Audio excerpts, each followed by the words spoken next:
All right, everybody, gonna just go over how to clear a quick malfunction. So we've been using the Bear flag loaders, and on occasion what you need to do, and I did not mention this in my last video, but after you load, it's possible that maybe a round didn't get seated correctly in there. So if you see you got one floating around, always look prior to dropping the bolt. So if you got a loose one, make sure to take that out. You also want to make sure that the rounds inside are seated correctly. If they're not, you're going to wind up getting a double feed. So for example, if when I loaded it, this was kind of partially out or something like that, you want to make sure it's not like that. You can either just kind of make sure that it's seated correctly, or if you have it popped up, which I tried to recreate prior to doing this video but was not able to do, which I guess is a good thing. But you want to make sure everything is properly in there.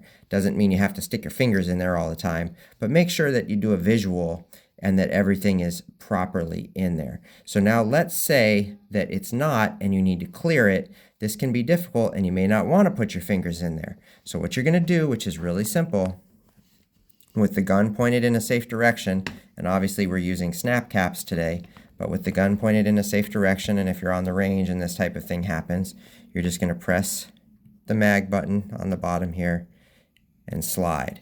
As you do that, hold, because this is under a lot of spring pressure, and the spring will come out, and then all of these rounds are going to start just dumping out. So you'll notice that now you're empty, and that would have cleared any potential malfunction. If you have a round that's actually in the barrel, then you'll want to work the bolt and get that round out of there. Make sure that when you put the spring back in, the orientation is correct. As you push the spring in, push it in and hold, and then you've got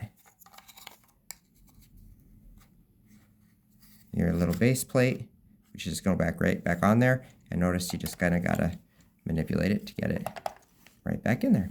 So there you go. That's going to be a nice, easy way to clear if you have a double feed or something like that, which on a standard AR rifle, if that happens, you just drop the mag. Here you have to remove the base plate.